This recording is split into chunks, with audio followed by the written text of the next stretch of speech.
3DiDDy fans, Mighty Boltar here again, 1, 2, 3. We are going to be looking at the Sooby. Take it away, Samurai Bob.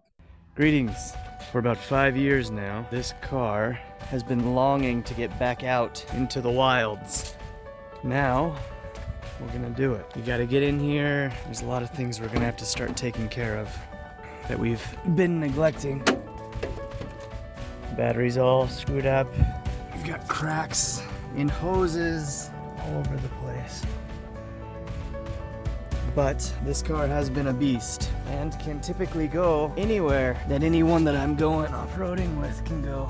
We've got the clearance, we've got the tires, we've got the will. Now, we've just gotta have the body.